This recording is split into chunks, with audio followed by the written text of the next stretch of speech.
Welcome to our YouTube channel Bharti coaching centre. जैसा कि बच्चों आप लोग जानते हैं कि आपका जो बोर्ड का पैटर्न है उसी के बेसिस पे हमने मैथ्स का एडिशनल क्वेश्चन पेपर आप लोगों को सोल्व करा दिया था और सभी बच्चों ने आपने क्लास 10th की प्लेलिस्ट में से कर भी लिया होगा और होपफुली आप सब लोग इसी तरीके के पेपर की एक्सपेक्ट भी नहीं कर रहे होंगे, मुझे ऐसा लग रहा है क्योंकि जो क्वेश्चन का पेपर का पैटर्न है वो थोड़ा सा एडिशनल पेपर में थोड़ा हार्ड रहा था, आपने देखा भी होगा। पर आज की जो क्लास होने वाली है इसमें मैं आप लोगों को कार्बन एंड इट्स कंपाउंड के टॉप क्वेश्चंस बताऊंगा जो कि आपको अपने बोर्ड एग्जाम में जाने से पहले बहुत अच्छे से पढ़ लेने हैं। उनके बारे में मैं आपको एक्सप्लेन भी करूंगा और everything we will detail discuss in detail. तो आज की जो क्लास होने वाली है हमारे पास, इसमें जैसे सबसे पहला जो क्वेश्चन अगर मैं आपको दिखाऊं तो इसमें आपको बोला गया है अ कलरलेस गैस। सबसे पहला क्वेश्चन है अ colourless gas x has a formula it decolourise bromine water, right the chemical name of x. अब भाई एक्स का नाम ऐसे कैसे पता लगेगा, ये हमारे सामने बहुत बड़ा क्वेश्चन आ जाता है। अब इसमें तो पूछ लिया कि वो कलरलेस गैस कौन सी है जिसका has a formula it decolourise bromine water, मतलब ब्रोमीन वाटर को क्या कर देती है वो डीकलराइज कर देती है। तो write the chemical name of x, तो उसका केमिकल नेम हमें बताना है। इसके दूसरे पार्ट में आपसे पूछा गया है unsaturated hydrocarbon gives a yellow flame with lots of black smoke when burnt in oxygen give reason। तो जो अनसैचुरेटेड हाइड्रोकार्बन होते हैं वो येलो फ्लेम देते हैं, यानी येलो कलर का फ्लेम क्रिएट करते हैं, ठीक है, with lots of black smoke, ठीक है, मतलब ब्लैक स्मोक भी उसमें रहता है। तो व्हेन बर्न्ड इन ऑक्सीजन, तो उसका आपको गिव रीजन आपको बताना है। तो इस तरह के क्वेश्चन को आप कैसे करेंगे। अब जैसे इसमें कलरलेस गैस आपसे पूछी गई थी, तो कलरलेस गैस कौन सी होने वाली है, जैसे कि आप लोग जानते हैं कि हमारे पास जो गैस होने वाली है वो कौन सी होने वाली है, प्रोपेन। अगर आप प्रोपेन का जो कलरलेस गैस है वो क्या है हमारे पास, प्रोपेन रहने वाली है। तो ये डीकलराइज कर देती है ब्रोमीन वाटर को, ये बात आपको अच्छे से ध्यान रख लेनी है। बात करते हैं इसके केमिकल फॉर्मूले की, तो इसका केमिकल फॉर्मूला जैसा कि आप लोग स्क्रीन पे भी देख पा रहे हैं, तो this is the chemical formula H3C single bond HC double bond CH2। इस तरीके से आप इसको याद कर सकते हैं जिससे कि आप अपने एग्जाम में इसको अच्छे से करके आ जाए। उसके बाद दूसरे वाला पार्ट जो आपको बताया गया था उसमें आपका इसका रीजन आपको बताना है कि इनकम्प्लीट कंबशन रहता है, यानी इसमें लिमिटेड सप्लाई ऑफ एयर या फिर मोर कंटेंट, मतलब इसमें एयर का जो कंटेंट रहता है या एयर की जो सप्लाई रहती है वो पूरी तरीके से क्या रहती है, बहुत कम रहती है। तो इसी की वजह से आप बोल सकते हैं कि जो अनसैचुरेटेड हाइड्रोकार्बन होते हैं वो येलो फ्लेम देते हैं और बहुत ज्यादा ब्लैक स्मोक देते हैं, क्योंकि उसमें एयर का कंटेंट क्या रहता है बच्चों, बहुत कम रहता है। तो दो क्वेश्चन आपको अच्छे से याद हो गए कि एक्स जो एलिमेंट कलरलेस गैस को बनाता है तो दैट इज प्रोपेन, इस तरीके से आप याद रख लेंगे, और इसका केमिकल फॉर्मूला भी आपको अच्छे से याद रख लेना है। और इनकम्प्लीट कंबशन किसके कारण था बच्चों, ये भी बात आप ध्यान रख लेंगे कि इसमें एयर की जो क्वांटिटी रहती है वो बहुत कम रहती है, ठीक है ना, मतलब लिमिटेड सप्लाई होती है, तो दैट्स व्हाई दिस हैपेंड। उसके बाद क्वेश्चन नंबर 2 हमें क्या कहता है, what change will you observe if you test soap litmus paper red and blue. अगर what change will you observe मतलब क्या चेंज आपको देखने को मिलेगा अगर आप इफ यू टेस्ट सोप को अगर आप टेस्ट करोगे लिटमस पेपर के साथ रेड और ब्लू के साथ, तो क्या चेंजेस मिलेंगे, ये क्वेश्चन हमसे पूछा गया है। दूसरा क्वेश्चन हमें क्या कहता है, would you be able to check if water is hard by using a detergent. तो this is very important for the exam point of view. मैं आपको बता देता हूं चेंजेस क्या क्या मिलेंगे अगर हम करेंगे। तो सोप आर एल्कलाइन होते हैं, सोप क्या होते हैं हमारे पास, एल्कलाइन होते हैं, जैसे कि आप लोग जानते हैं, मतलब वो मिक्सेबल होते हैं एक तरीके से। तो so it will turn red litmus blue, तो इसलिए क्या करेगा, रेड लिटमस को कैसा बना देगा, blue, and no effect on blue litmus paper, blue litmus paper पे कोई भी इफेक्ट नहीं होने वाला है। रेड लिटमस जो होगा ब्लू हो जाएगा, पर ब्लू लिटमस पेपर हमारा एज इट इज रहने वाला है, ये बात आपको अच्छे से याद रख लेनी है। अगर हम बात करते हैं इसके दूसरे वाले पार्ट में जो क्वेश्चन आपको दिया गया था बच्चों, would you be able to check if water is hard by using the detergent, मतलब क्या आप ऐसा चेक कर पाएंगे कि if water is hard by using the detergent, क्या वाटर को हम हार्ड कर सकते हैं डिटर्जेंट की हेल्प से, ऐसा हो सकता है। तो बिल्कुल भाई इसको चेक करते हैं कैसे, तो hardness of water can not be checked, मतलब इसको हम बिल्कुल भी चेक नहीं कर सकते by using a detergent, because detergent do not lead to the formation of scum, क्योंकि जब हम डिटर्जेंट को अगर हम पानी के साथ मिक्स कर देंगे तो उसमें क्या होगा, स्कम फॉर्मेशन नहीं होगा। स्कम फॉर्मेशन जैसे कि आप लोग जानते भी है कि जो हमारे पास पानी होता है, पानी के अंदर तुम क्या करते हो, कुछ भी सोप जैसे मिलाते हो तो उसमें क्या हो जाता है, स्कम क्रिएट होते हैं, तो मतलब ऊपर की तरफ झाग झाग से आ जाते हैं, तो उसी को स्कम बोला गया है यहाँ पे। तो डिटर्जेंट को जब आप पानी के साथ मिलाएंगे तो ऐसा बिल्कुल भी नहीं होने वाला है। तो इसी तरीके से आप जो पानी की जो हार्डनेस है वो हम डिटर्जेंट की मदद से उसको मतलब हार्डनेस को चेक नहीं कर सकते हैं। तो ये बात आपको समझ में आ गई होगी। इसी के बाद जो है हमारे पास नेक्स्ट क्वेश्चन भी आ जाता है बच्चों। क्वेश्चन नंबर 3 हमें क्या कह रहा है, देखिएगा थोड़ा सा ध्यान से। What happens when ethyl alcohol, भाई क्या पूछा गया है, what happens when ethyl alcohol and acetic acid react with each other in the presence of concentrated H2SO4, what will happen। देखो what will happen का मतलब यहाँ पे क्या दिया गया है भाई, इथाइल अल्कोहल हमारे पास होता है, इथाइल अल्कोहल और एसिटिक एसिड को अगर आप आपस में रिएक्ट करेंगे किसकी प्रेजेंस में, कंसंट्रेटेड H2SO4 की, कंसंट्रेटेड H2SO4 की। बहुत इंपॉर्टेंट क्वेश्चन है बच्चों, थोड़ा ध्यान से समझना। तो क्या होगा, अब देखो इसमें क्या पूछा गया है, इथाइल अल्कोहल, इथाइल अल्कोहल आप लोग जानते हैं क्या, CH3COOH होता है, this is the ethyl alcohol. और ये C2H5OH आपको बताया गया किसकी प्रेजेंस में, कंसंट्रेटेड H2SO4 की। तो बच्चों जब ये दोनों आपस में रिएक्ट करेंगे, जब ये दोनों आपस में रिएक्ट करेंगे तो what will happen, it will form CH3OOC2H5 plus के वाटर। तो ये क्या बना लेंगे, इथाइल एथोनेट बना लेंगे। क्या बना लेंगे, इथाइल एथोनेट। तो इनके जो केमिकल फॉर्मूले हैं आप लोग अच्छे से प्रैक्टिस कर लीजिए। और आप लोगों को ये भी ध्यान रखना है कि जब ये आपस में रिएक्ट करेंगे what they are forming and what is the name of that substance. इस तरीके से आप लोग अच्छी तरीके से प्रैक्टिस करें जिससे कि आपको किसी भी तरीके की प्रॉब्लम बोर्ड एग्जाम में देखने को ना मिले। तो बच्चों इसी तरीके से आपको ये रिएक्शन ध्यान रख लेनी है। तो ये जब दोनों आपस में रिएक्ट करेंगे इसका स्टेटमेंट भी बना के आप लिख सकते हैं कि when ethyl alcohol and acetic acid react together they will form ethyl ethonate। ठीक है, तो with the help of the chemical reaction आप लोगों को अपने एग्जाम में लिखकर आना है in the presence of concentrated H2SO4। ये जरूर लिख देना भाई क्योंकि ऐसा इसमें क्वेश्चन में पूछा गया है। चलिए तो क्वेश्चन नंबर 4 की बात करते हैं। तो क्वेश्चन नंबर 4 में हमसे क्या पूछा गया है, तो इसमें आपसे पूछा गया carbon does not form ionic compound why. भाई कार्बन जो होता है वो कभी भी आयोनिक कंपाउंड फॉर्म नहीं करता है, क्यों। ये पेपर में क्वेश्चन पूछा गया है, पहले भी हो सकता है कि इस बार भी आप लोगों से पूछ ले क्योंकि कॉन्सेप्चुअल बेसिस पे क्वेश्चन आ रहे हैं। तो carbon does not form a ionic bond, तो ऐसा क्यों, तो in order to form ionic bond carbon either should be loss 4 electron, आप लोग जानते हो, या तो उसको अपने 4 इलेक्ट्रॉन को क्या करना पड़ेगा, लूज करना पड़ेगा, या फिर उसको अपने 4 इलेक्ट्रॉन को गेन करना पड़ेगा।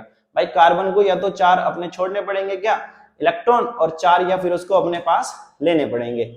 आ गई बात समझ में इतनी। उसके बाद इसमें क्या है, टू फॉर्म द C4 यानी कार्बन के 4 टेट्रा होता है ना भाई, C4 यानी C4 पॉजिटिव या फिर C4 नेगेटिव इफ लूजिंग और गेनिंग आयंस। तो losing 4 electron need large amount of the energy, अगर वो 4 इलेक्ट्रॉन को लूज करेगा तो उसे क्या चाहिएगा, ज्यादा अमाउंट में एनर्जी चाहिएगी। And by gaining 4 electron it will have 10 electron, it is difficult for the 6 proton hold to 10 electron.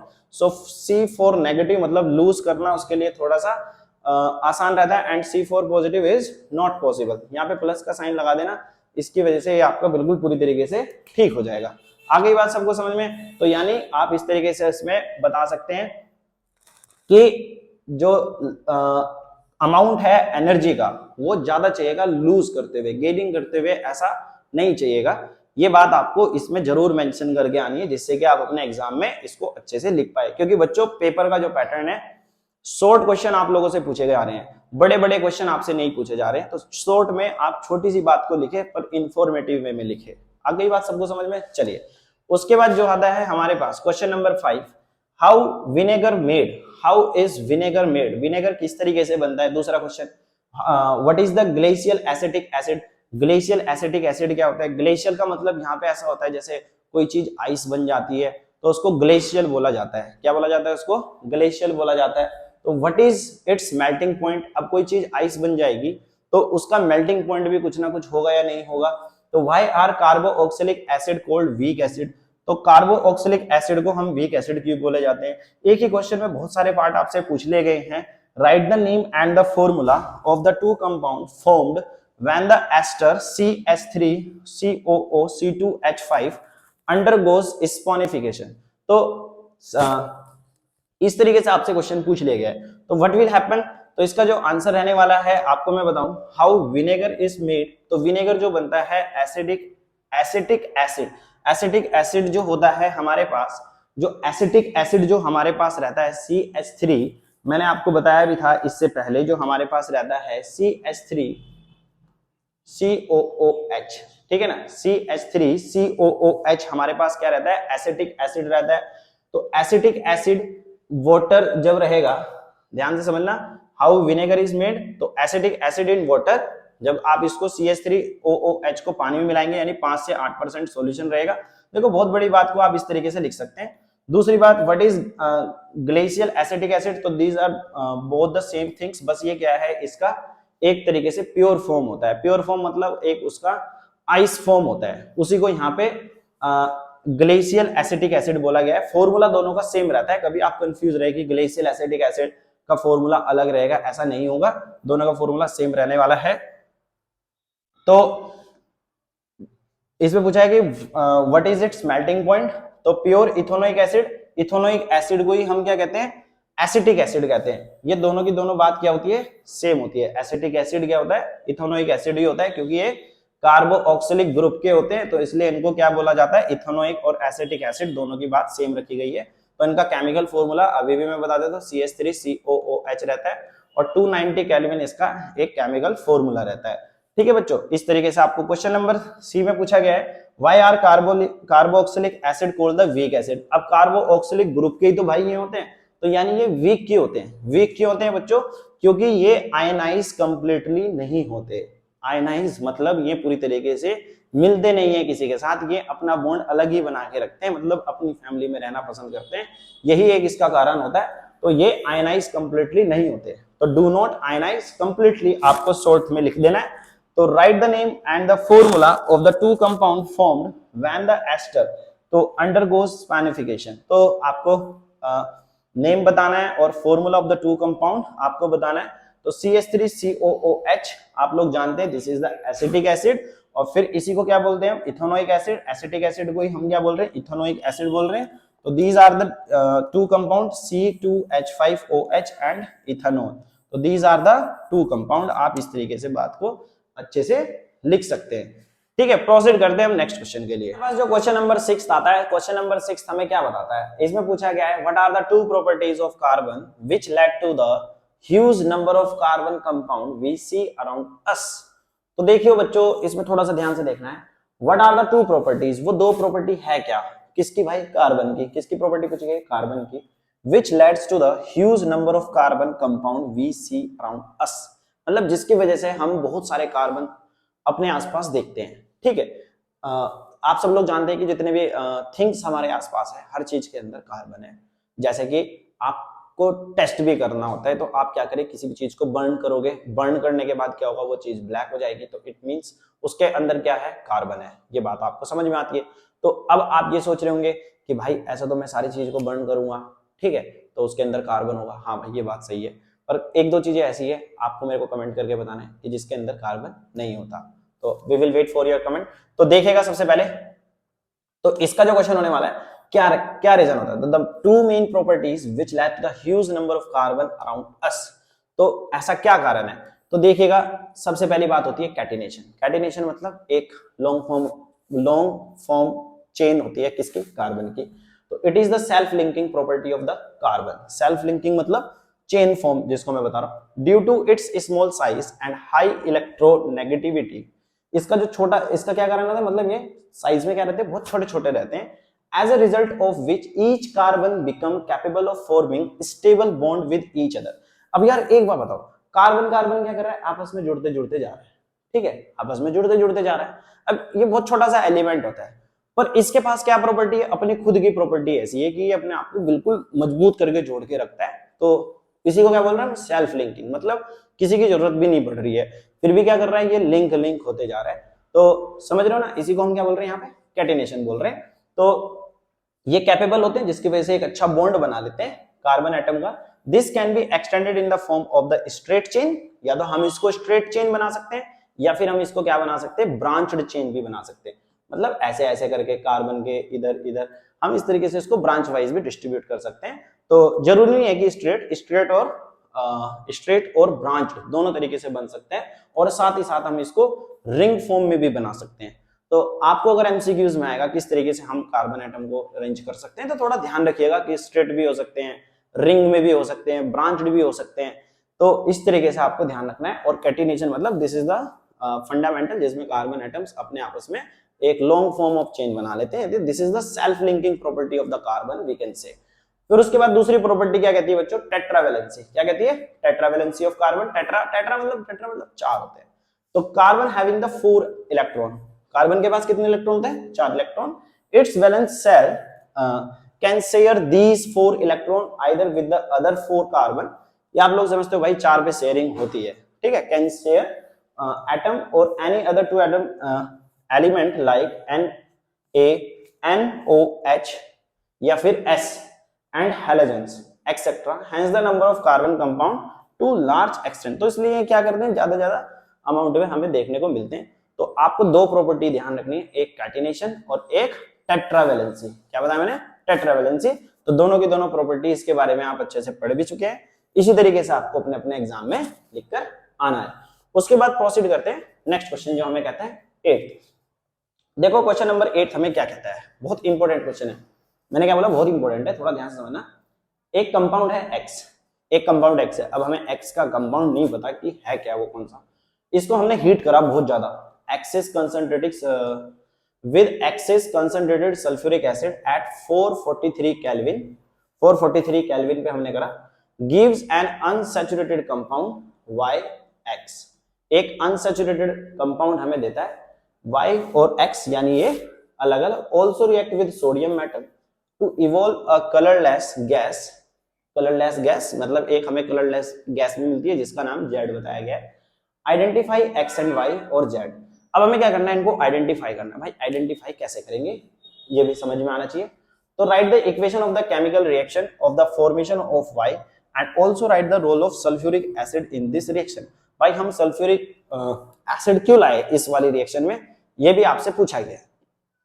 अब देखते हैं, एक कंपाउंड X है, कैसे समझना है? एक कंपाउंड X है हमारे पास, उसे हमने हीट करा एक्सेस कंसंट्रेटेड सल्फ्यूरिक एसिड में। तो एक्सेस कंसंट्रेटेड सल्फ्यूरिक एसिड मतलब ये कंसंट्रेटेड, इतना टेम्परेचर हमें बता रखा था 443 केल्विन का।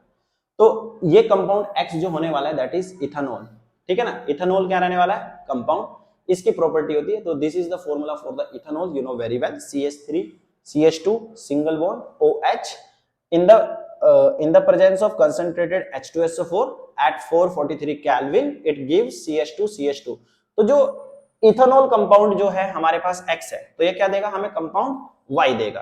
तो CH2 ये बन जाएगा हमारे पास, this is the compound Y। दूसरे वाले पार्ट में हमसे क्या पूछा गया है बच्चों?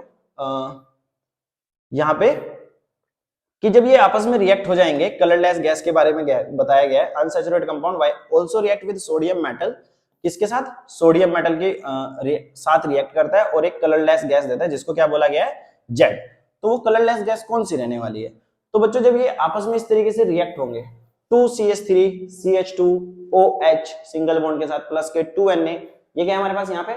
सोडियम। इसके साथ क्या कर रहे हैं? ये रिएक्ट कर रहा है, मतलब ये वाला पार्ट इथेनॉल जब आपस में रिएक्ट कर रहा है, ये जो 2 लगा है इसको बैलेंस करने के लिए लगा। ये वाला जो पार्ट है इसके जैसा ही तो है भाई, इथेनॉल ही तो है टोटल। ये किसके साथ रिएक्ट कर रहा है? सोडियम के साथ रिएक्ट कर रहा है। तो ये कलरलेस गैस दे रहा है जिसको हम क्या बोल रहे हैं? Z। तो और इसके साथ एक अलग से एलिमेंट बन जाता है, यानी एक हाइड्रोजन गैस हमारे पास अलग से रिलीज हो जाती है। उसके बाद आपसे पूछा गया था कि what is the role of the sulphuric acid. तो यहाँ पे जो सल्फ्यूरिक एसिड है इसका रोल है क्या? अब भाई ये एक कैटलिस्ट की तरीके से ऐड करेगा। कैटलिस्ट मतलब यहाँ पे क्या बताया गया है? एक कंटेंट होता है, फिक्स कंटेंट, जो कि हम किसी भी रिएक्शन में इन्वॉल्व करते हैं, उसे हम यहाँ पे क्या बोल रहे हैं? कैटलिस्ट बोल रहे हैं। दूसरी बात, एक डिहाइड्रेटिंग एजेंट है। डिहाइड्रेटिंग एजेंट मतलब यहाँ पे क्या कर रहा है? मतलब रिएक्शन को ना एक लिमिटेशंस में रख रहा है। रिएक्शन को किस में रख रहा है? एक लिमिटेशंस में रख रहा है। तो उसी को यहाँ पे क्या बोला गया? डिहाइड्रेटिंग एजेंट, ठीक है। तो इस तरीके से आप इस क्वेश्चन नंबर 8 का आंसर लगा सकते हैं। और ये प्रीवियस ईयर में भी पूछे गए क्वेश्चन है और काफी कॉम्पिटेंसी बेस्ड क्वेश्चन है और काफी कॉन्सेप्चुअली बेस्ड क्वेश्चन है। तो इस तरीके से क्वेश्चन को आप जरूर पढ़ें और बिल्कुल भी मिस ना करें। उसके बाद क्वेश्चन नंबर 9 हमें क्या कहते हैं? क्वेश्चन नंबर 9 की एक बात बताई गई है, define the term structural isomerism, ठीक है। स्ट्रक्चरल आइसोमेरिज्म क्या होते हैं? Explain why the propane can not exhibit this property, कि प्रोपेन क्यों नहीं कर सकता इस वाली प्रॉपर्टी को एग्जिबिट। तो draw the structure of the possible isomers of butane C4H10। तो हमें क्या करना है, इसका एक स्ट्रक्चरल फॉर्मेशन भी बनाना है। तो कैसे बनाएंगे, तो define the term structural isomerism. तो द फिनोमिना ड्यू टू विच, इसमें क्या बताया गया है, देखना वैसे तो आप लोग जानते हैं स्ट्रक्चर बनेगा तो भाई आपस में कनेक्ट होंगे क्या, कार्बन और हाइड्रोजन। तो इसी को डेफिनेशन में कैसे लिखते हैं, तो the phenomena due to which two or more compound exist which have the same molecular formula but different structure. Molecular formula तो उसका क्या रहता है, सेम, और उसके जो स्ट्रक्चर होते हैं वो हम क्या कर सकते हैं, अलग अलग तरीके से बना सकते हैं। बना सकते हैं नहीं बना सकते ये तो बात आप सब लोग समझते हैं।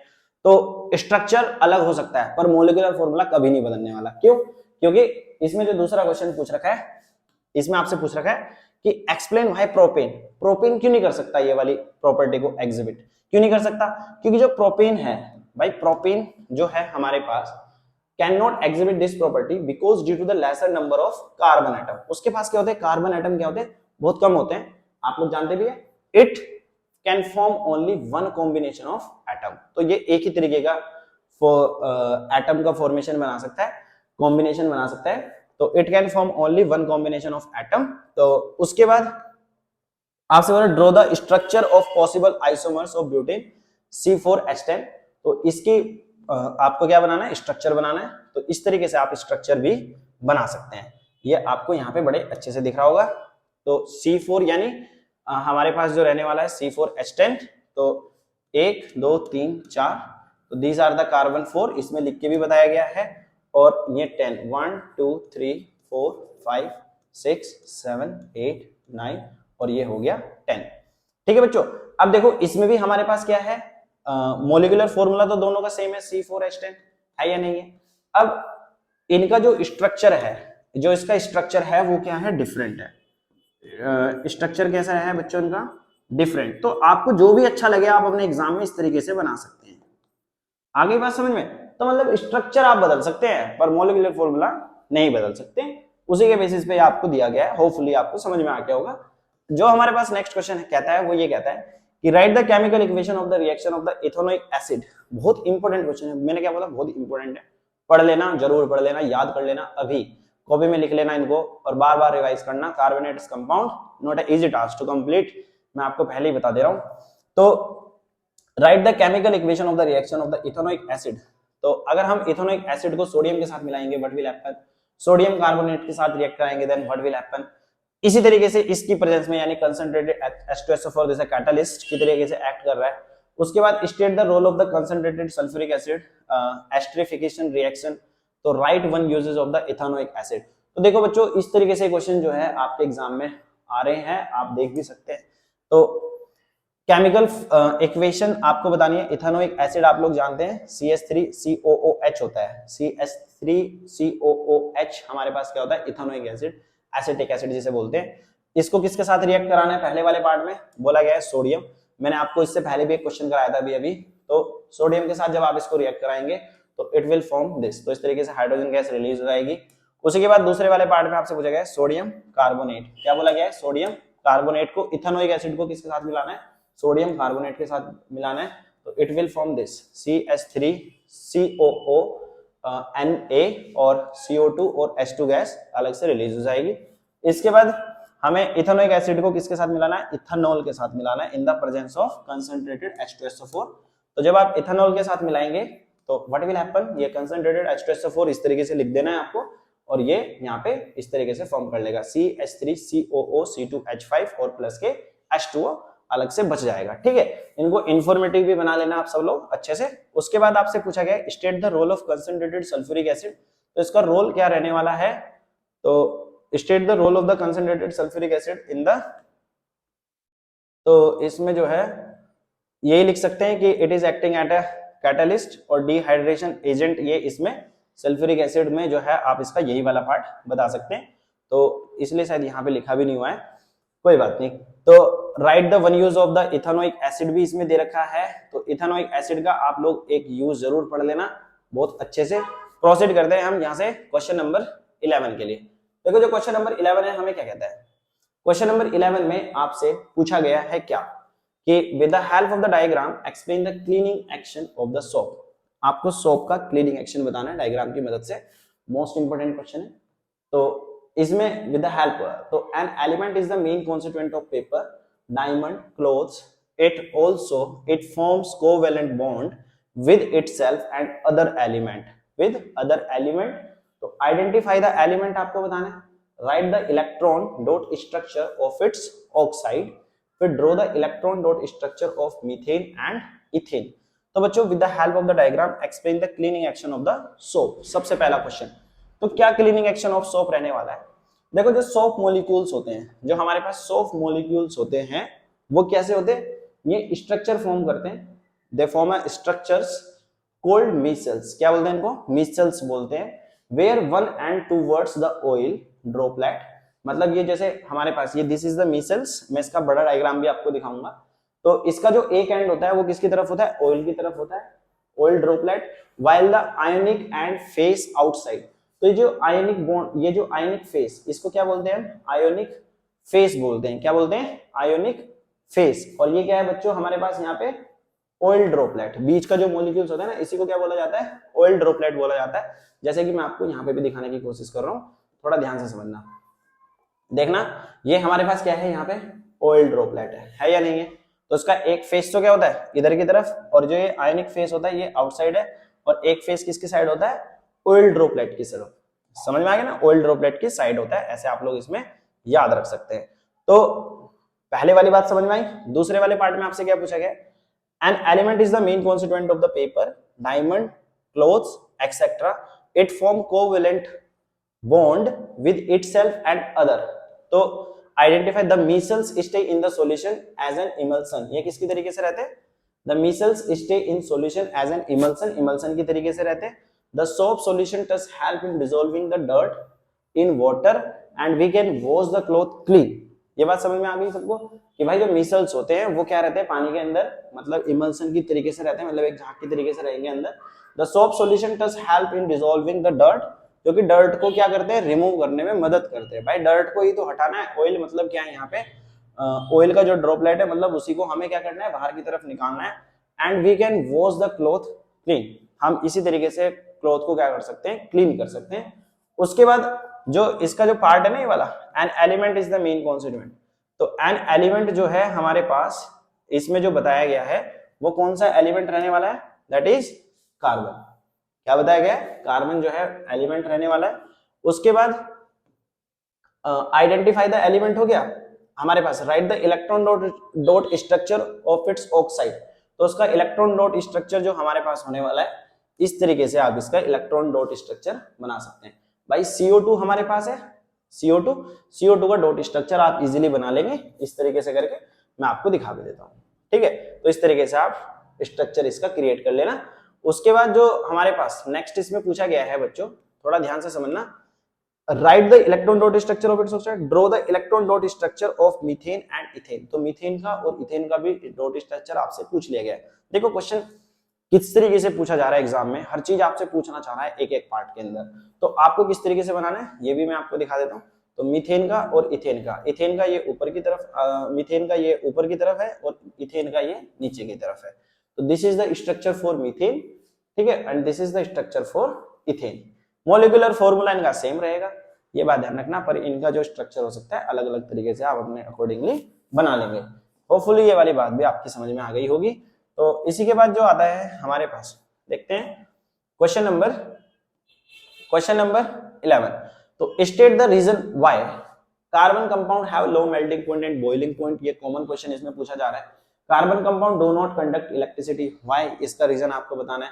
Carbon can form only covalent compound, बहुत बेसिक से क्वेश्चन है। आप लोग जब चैप्टर को पढ़ते हैं तो स्टार्टिंग में यही वाली बात आपको पढ़ाई जाती है कि क्या क्या इसके कारण रहने वाले हैं। एक बात, दूसरा क्वेश्चन ये, what is the homologous series, क्या होती है, ये भी आपसे पूछ सकते हैं। तो find the different in molecular mass between the two consecutive members of the homologous series, state how homologous series, इस तरीके से आपको क्वेश्चन दिया गया है। Homologous series of carbon compound, the following properties vary with increase in the molecular mass, यानी melting and boiling point और chemical property.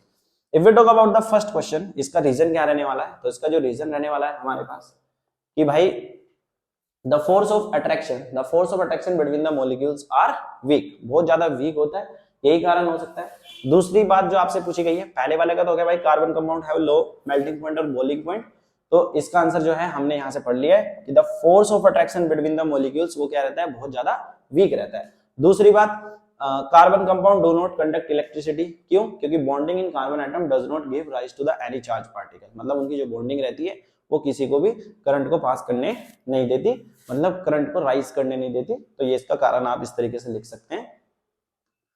उसके बाद carbon can form only covalent compound, ऐसा क्यों होता है भाई, कार्बन क्यों होता है? Carbon only share electron with other atoms, क्योंकि ये क्या करता है, शेयर करता है, तो it is not able to lose 4 electron और 4 इलेक्ट्रॉन, ठीक है, मतलब ये लूज नहीं कर सकता, तो ये इसका कारण आप लिख सकते हैं। तो होमोलोगस सीरीज आपने बहुत अच्छे से पढ़ी है। तो होमोलोगस सीरीज क्या होती है? It is a compound in which the some functional group substitute from hydrogen in the carbon chain consequent members differ by CH2 unit, ये इसका यूनिट वेट भी हमने लगा रखा है यहाँ पे। तो डिफरेंस ऑफ CH2 और इसका जो डिफरेंस है, इस तरीके से आप इसका मेल्टिंग पॉइंट और boiling point increase with increase in the molecular mass. Melting and boiling point क्या होता है? इंक्रीज होता है, क्या होता है? ये इंक्रीज होता है इंक्रीज इन द मॉलिक्यूलर मास। और उसके बाद जो केमिकल प्रॉपर्टीज होती है वो determine by the functional group of the remain same homologous series. तो केमिकल जो प्रॉपर्टीज होती है वो determine by the functional group, जितनी भी केमिकल प्रॉपर्टीज हम इनकी डिसाइड करते हैं वो इनके फंक्शनल ग्रुप से ही देखी जाती है।